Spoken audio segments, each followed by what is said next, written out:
Suppose f of x is a function that satisfies both of the following. F of x is continuous on the closed interval a to b. It is differentiable on the open interval a to b.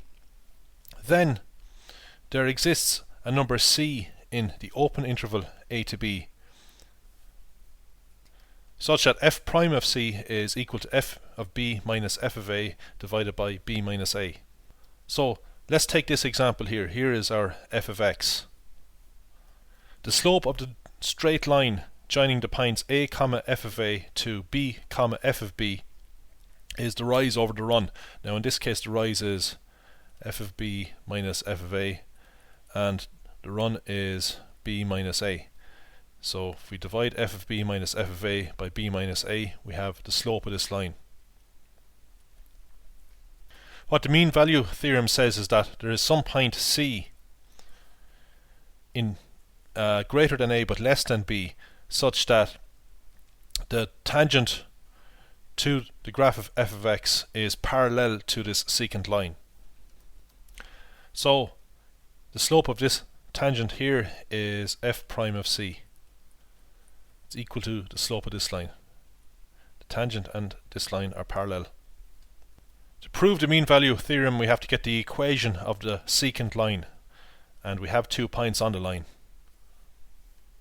So we take y, which is the y coordinate of a general point, and subtract the y coordinate of one of these points. Let's say this one here, y minus f of a equals the slope, which is f of b minus f of a divided by b minus a, the slope of the line, times x minus the x coordinate of this point here. So I'm working with this point, but of course I could have used the other point. Now add f of a to both sides. Next we let g of x equal f of x minus y. Now what do we notice about this function g of x?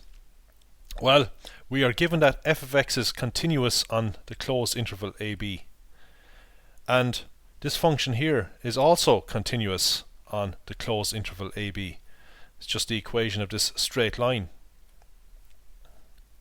It's just a linear polynomial in x.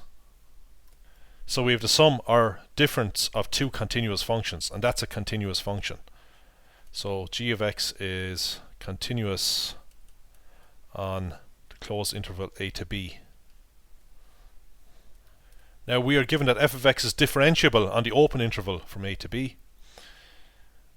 Well, this thing here is also differentiable on the open interval from a to b. It's just a linear function of x, and the sum of two differentiable functions is a differentiable function. So g of x is differentiable on a to b, the open interval a to b. So notice that g of x satisfies the first two conditions of Rolle's theorem, which we saw in the previous video. What about the third condition? Well, it should be fairly clear that g of a is equal to g of b,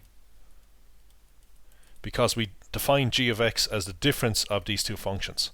But the functions are the same at these points, so if we subtract, we get 0. That's also very easy to see if we just plug in a for x, f of a minus f of a. If we plug a in for x here, this we get 0 is 0 times this, so this goes out. And similarly we see that g of b is also 0.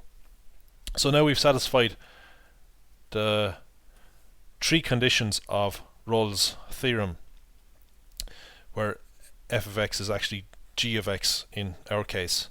That means there must be a number c between a and b in the open interval a to b, such that the derivative of g at c is 0. Okay, so let's get g prime of c. Well, I should say g prime of x at c, and set the result equal to 0. Well, if we differentiate g of x with respect to x, we get f prime of x. If we differentiate this with respect to x, we just get the coefficient of x, which is f of b minus f of a over b minus a.